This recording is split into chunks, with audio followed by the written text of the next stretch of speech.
নমস্কার বন্ধুরা, কেমন আছো সবাই? আশা করছি তোমরা সবাই ভালো আছো, আমরাও ভালো আছি। রমা মুম্বাই ব্লগে তোমাদের সবাইকে স্বাগত। চলে এসেছি আর একটা নতুন ভিডিও নিয়ে। আজকে 28 তারিখ, আজকে শনিবার। তো আজকে আমার বরের ছুটি থাকার কথা ছিল না, কিন্তু তবু আজকে ছুটি আছে। ও যেহেতু এর আগের একটা সানডে কাজ করেছিল, তাই আজকে ছুটি পেয়েছে। তো যে কারণে ও বাড়িতে আছে। এখন আমরা চা খাবো। চা বানানো হয়ে গেছে, আমার বরই চাটা বানালো। আমাদের চা মানে এতে না আছে কোনো দুধ, না আছে চিনি, এতে আছে একটুখানি চায়ের মশলা আর তার সাথে চা পাতা, আর লাস্টে দেওয়া হয়েছে লেবু, মানে লেমন টি। এর সাথে একটা করে সুগার ফ্রি বিস্কুট নেব, ব্যাস। এটাই কিন্তু আমরা খেতে খুব ভালোবাসি। আর দুধ চিনির চা একমাত্র বানাই বাড়িতে কখনো গেস্ট আসলে। তো চা বানানো হয়ে গেছে, রেডি। এইবার যাচ্ছি। আমরা ব্যালকনিতে বসেই চা খাই, তো এবার ব্যালকনিতে যাচ্ছি চা খেতে। আর এদিকে দেখো, এই দেখো, সকাল সকাল মেশিনটাকে অন করে দিয়েছি। এই পুরো সপ্তাহ এরা বাপ বেটাতে যত জামা কাপড় নোংরা করে সেগুলোকে সব একসাথে চালিয়ে দিয়েছি। চলছে এখন মেশিন। 1 ঘন্টা 19 মিনিট দেখাচ্ছে, যদিও আর একটু আগে স্টার্ট করেছি আমি। এই দেখো, বাবাই কিন্তু ঘুমোচ্ছে। ও উঠবে আর একটু পরে, এখন তুললে একদম তার মুড ঠিক থাকবে না। ও একটু দেরি করেই ওঠে। আর এই যে আমার বর চা নিয়ে বসে পড়েছে, এবার আমিও বসবো। পাখিদের কিচিরমিচির, সাথে রাস্তার গাড়ি ঘোড়ার শব্দ, আর এই সুন্দর একটা ভিউ। এই দেখতে দেখতে আমরা আমাদের চা খেয়ে নিই। এই দেখো, চা ফিনিশ, চা খাওয়া হয়ে গেছে। এইবার আমরা উঠবো। এবার দেখি জামা কাপড়গুলো ধোয়া না হয়নি এখনও। জামা কাপড়গুলো ধোয়া হলে ওগুলো মেলে দিতাম। না, এবার যাই ব্রেকফাস্ট বানাতে। আজকে ব্রেকফাস্টে একটু অন্যরকম কিছু বানানোর ইচ্ছা আছে। বাবাই তো এখনও ওঠেনি, তোমরা দেখতে পাবে কিনা। ওই দেখো, ওই দেখো, দেখেছো এখনও ঘুমোচ্ছে। আমরা এখানে বসে কত জোরে জোরে কথা বলছি, ও তারপরেও কিন্তু ঘুমোচ্ছে। ডেকে তুলবো, খাবারটা বানিয়ে তারপর ডেকে তুলবো। একবারে ব্রাশ করিয়ে খাইয়ে দাইয়ে পড়তে বসাবো। যাই হোক, চলো এবার যাই, যে ব্রেকফাস্টটা বানাই। চলে এলাম কিচেনে। এই দেখো, নিয়েছি আজকে মিষ্টি আলু। মিষ্টি আলু 3টে এখানে খুব ভালো করে আমি ধুয়ে নিয়েছি। এখন এগুলোকে আমি বয়েল করতে বসাবো। শুধু মিষ্টি আলু পোড়া অথবা সিদ্ধ আমরা দুজন কিন্তু খেতে খুব ভালোবাসি, বাট আমার ছেলে মিষ্টি আলু একটুও মুখে দেবে না, ওর ভালো লাগে না নাকি। তো যাই হোক, ওকে এখন কী করে মিষ্টি আলু খাওয়াবো, সেই কারণে আজকে আমি অ্যাপ্লাই করছি নিনজা টেকনিক। প্রথমে এগুলোকে বয়েল করতে বসাচ্ছি। এবার এদিকে মেশিন কিন্তু অফ হয়ে গেছে।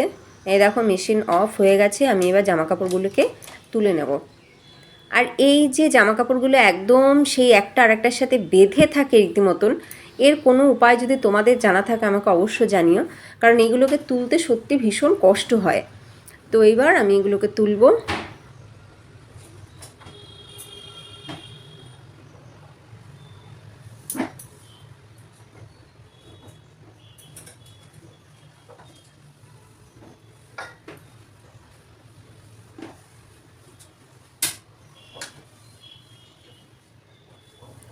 একটার থেকে একটা ছাড়িয়ে ছাড়িয়ে জামাকাপড়গুলোকে তুলে নিলাম।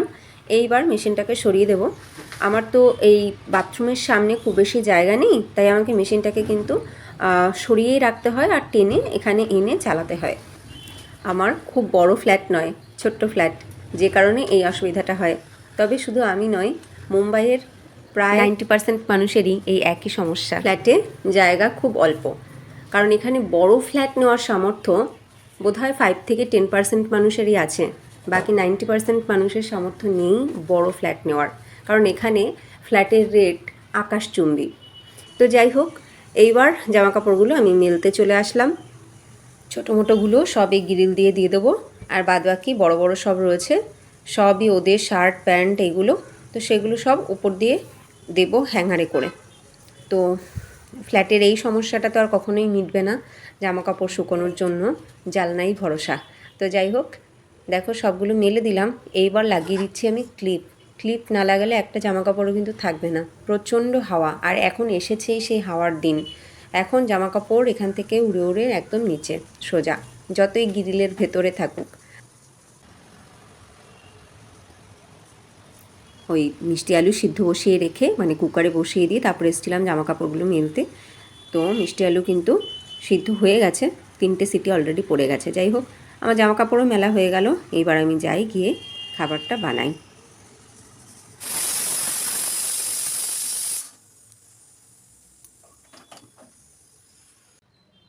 এবার আলুগুলোকে আমি তুলে নেব। সব আলু তুলে নেওয়ার পরে ফ্যান চালিয়ে আমি একটু ঠান্ডা করে নিয়েছি। এখনও ধোয়া উঠছে। যাই হোক, এবার আমি ছোকলাগুলো ছাড়িয়ে নেব। ছোকলাগুলো ছাড়ানোর পরে এবার আমার বরকে দিয়েছি আমি মাখতে। আজকে বানাবো আমি মিষ্টি আলুর পরোটা। আমার ছেলে পরোটা খেতে খুব ভালোবাসে, কিন্তু মিষ্টি আলু তো খেতে চায় না। কিন্তু পরোটা বানালে ও বুঝতেও পারবে না যে এটা মিষ্টি আলু দিয়ে বানানো হয়েছে। আমার বর প্রথমে মিষ্টি আলুগুলো খুব ভালো করে হাতেই মেখে নিয়েছে। কোনো কিছু না, প্লেন মিষ্টি আলুই ছিল শুধু। তারপরে নিয়ে নিয়েছি আমি আটা, তার সাথে একটু গোলমরিচ গুঁড়ো, লবণ আর সামান্য অল্প একটু জোয়ান। তো এই দিয়ে মাখা হচ্ছে পুরোটাকে। খুব ভালো করে মধ্যে মধ্যে এটাকে মেখে নিতে হবে। খুব ভালো করে মেখে দিয়েছে আমার বর। এবার আমি বেলতে শুরু করে দিয়েছি, ভাজতে শুরু করব।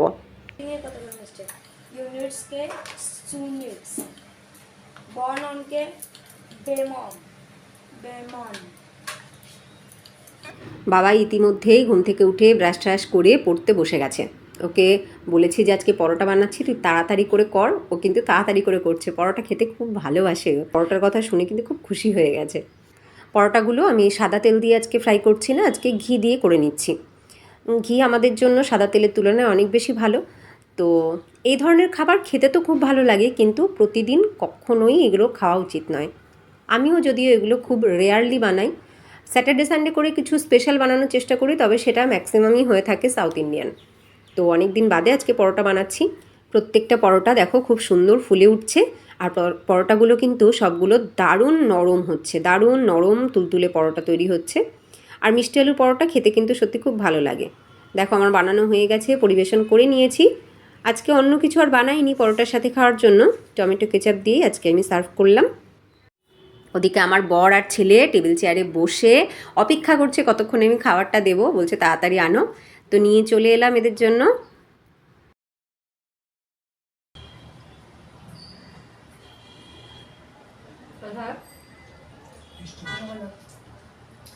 ভালো না? বেশ ভালো।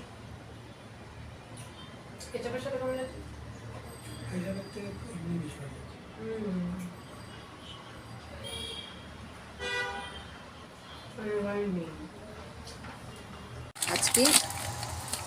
আজকে ছুটির দিন বলে, মানে বর বাড়িতে আছে বলে দুজনে মিলে বাবাইয়ের পড়াটা একটু হ্যান্ডেল করছিলাম। আর তার মাঝখানে আমার বরকে বললাম এই গাছটাকে একটু রিপোর্ট করো।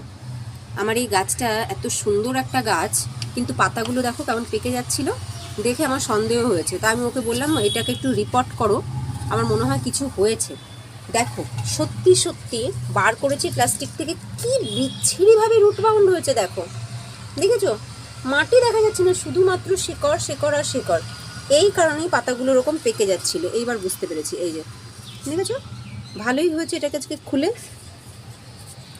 এবার এটাকে বেশি করে মাটি দিয়ে আবার বসাতে হবে। কি বিচ্ছিরিভাবে রুট বাউন্ড হয়েছে, তোমরা নিজেরাই দেখো। এইরকম ঝাঁকড়ানো ভারী গাছটাকে একা হ্যান্ডেল করা সম্ভব না। তা আমরা দুজনে মিলেই এটাকে রিপোর্ট করছি। এই দেখো বসিয়ে দিল আমার বর।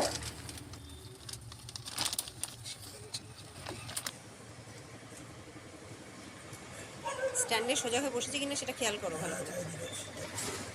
টাইট হয়েছে। কি সুন্দর দেখতে না গাছটা, দারুণ সুন্দর দেখতে।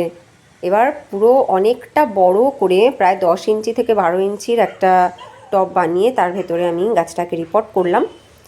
গাছটা এত সুন্দর দেখতে, কিন্তু দেখো ধুলোবালি জমে কীরকম হয়ে গেছে। এবার এই পাতা প্রতিদিন স্প্রে করাও সম্ভব না, আবার প্রতিদিন মোছাও সম্ভব না। বর্ষার জন্যই অপেক্ষা করছি, যখন ধুয়ে যাবে দেখতে কিন্তু দারুণ লাগবে। রিপোর্ট করার পরে খুব নোংরা হয়ে গেছিলো জায়গাটা, তো আমার বর এখন সাফ করে দিচ্ছে।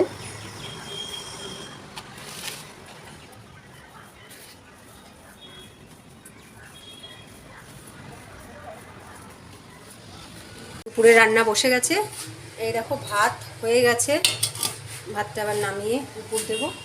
আর এখানে বসিয়েছি তরকারি, ঝিঙে আর আলু দিয়ে তরকারি বসিয়েছি। এই যে ঝিঙে আলুর তরকারি। আর একটু সময় হলেই এটা হয়ে যায়। আর রান্না হবে আজকে এই দেখো শাক ভাজা। তো শাকটা আমার বর কেটে দিচ্ছে, ও খুব সুন্দর কাটে, একদম মিহি করে সুন্দর করে শাকটা কেটে দেবে ও। আমি অত সুন্দর মিহি করে পারি না। এই হচ্ছে নোটে শাক বা ডাঁটা শাক, ধুয়ে দিয়েছি খুব ভালো করে, এখন হচ্ছে কেটে দিচ্ছে। আর এই হলো একটু পুঁই শাক, ধুয়ে রেখেছি। আজকে পুঁই শাক দিয়ে আলু, বেগুন আর পুঁই শাকের ডাঁটা, শিম এইসব দিয়ে একটা ঘ্যাট করব। নামিয়ে নিলাম ঝিঙে আলুর তরকারিটা, আর এদিকে বসিয়ে দিয়েছি এই যে পুঁই শাক দিয়ে ঘ্যাট।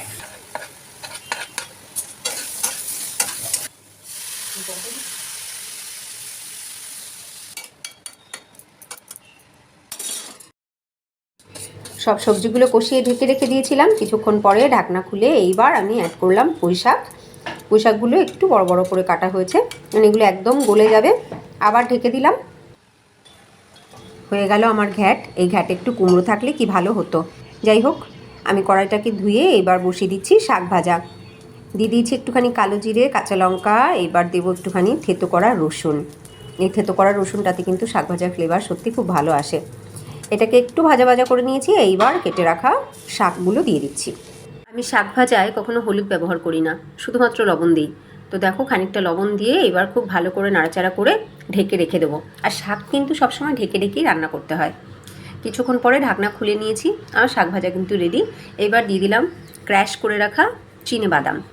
এবার নাড়াচাড়া করে নামিয়ে নেব। শাক ভাজা নামিয়ে নিয়ে এবার সেঁকে নিচ্ছি পাঁপড়।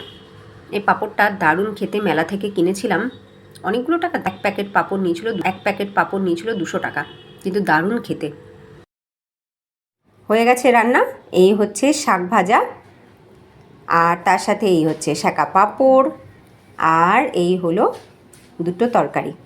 এই হলো ঘ্যাট, আর তার সাথে এই পাশে রয়েছে ঝিঙে আলুর তরকারি। এবার যে কটা বাসন কোসন আছে সেগুলোকে সব ধুয়ে ঠুয়ে যাবো স্নান করতে, তারপরে পুজো কমপ্লিট করে নেব। যা কিছু কাজ বাকি ছিল সেগুলো সেরে তেরে স্নান করে পুজো কমপ্লিট করে নিয়েছি। পুজো হয়ে গেছে মানে কিন্তু আজকে সারাদিনের সব কাজ কমপ্লিট। আমার ঠাকুর সিংহাসন কি সুন্দর দেখাচ্ছে না? কেনা ফুল দিয়ে পুজো দিয়েছি। আমার গাছে এখন কম ফুল ফোটে। যাই হোক, এদিকে দেখো এরা টেবিল পেতে রেডি হয়ে গেছে খেতে বসার জন্য। আমরা খেতে বসে পড়লাম। খেতে খেতে তোমাদের সাথে কিছু গল্প করি। 28 তারিখ মানে ফেব্রুয়ারি মাসের 28 তারিখটা আসলেই খুব ইমোশনাল হয়ে পড়ি, খুব ভালো লাগে, আনন্দ হয়, একটা মিক্স অনুভূতি হয়। কেন বলো তো? আজ থেকে 12 বছর আগে আমাদের বাড়িতে চলছিল রীতিমতন তোড়জোড়। তার পরের দিনই তো বিয়ে। 1 তারিখ গিয়ে 2 তারিখে আমাদের বিয়ে। তো এই 28 তারিখটা কখনো ভুলতে পারি না। আর 28 তারিখটা আসলেই 28, 1, 2 মানে বিয়ের, আমাদের সেই বিয়ের মরশুম ব্যাপারটা মনের ভেতরে চলতে থাকে। সব পুরনো কথাগুলো মনে পড়ে। এই 28 তারিখে বাড়িতে প্যান্ডেল হচ্ছিল, আমাদের আত্মীয় স্বজনের আসা শুরু হয়ে গেছিল, আর ও 28 তারিখে বাড়ি ফিরেছিল বিয়ে করবে বলে। আর আমাদের বিয়েটা এমনভাবে ঠিক হয়েছিল যেটা রীতিমতন একটা কি বলবো, দারুণ একটা স্টোরি। হয়তো এর আগেও তোমাদের সাথে শেয়ার করেছি সেই কথা, পরে হয়তো আবার করব। যাই হোক, সেই কথাগুলো মনে পড়লে সত্যি ভীষণ ভালো লাগে, ভীষণ আনন্দ হয়। আর শুধু আমি নই, আমার মনে হয় আমাদের সবারই তাই হয় যারা আমরা বিবাহিতা। ওই দিনটা আসলে আমাদের কিন্তু সেই পুরনো কথাগুলো ঠিক মনে পড়ে। সেই সব ঘটনা, সেই সব কিছুগুলোকে মনে করে আমরা কিন্তু মনে মনে ভীষণ খুশি হই। তো যাই হোক, আমাদেরও সেই বিয়ের মরশুম ব্যাপারটা এখন চলছে। 28, 1, 2 এই 3 দিন ধরেই মনের মধ্যে সেই সব জিনিসগুলো চলতে থাকবে। যাই হোক, অনেকগুলো কথা তোমাদের সাথে শেয়ার করলাম, আরও অনেক কথা আমাদের বিয়ে রিলেটেড, সেগুলো শেয়ার করব আগামী ভিডিওতে। আজকের এই ভিডিওটা আমি এখানেই এন্ড করছি। তোমাদের আজকের ভিডিওটা কেমন লাগলো অবশ্যই কমেন্টে জানিও। যদি ভিডিওটা ভালো লাগে লাইক করো, আর নতুন বন্ধুরা যদি তোমাদের ভালো লাগে লাইক করে সাবস্ক্রাইব করে আমাদের সাথে থেকো, আমাদের পরিবারের সদস্য হয়ে থেকো। দেখা হবে নেক্সট ভিডিওতে। ততক্ষণ তোমরা সবাই ভালো থেকো, সুস্থ থেকো। টাটা।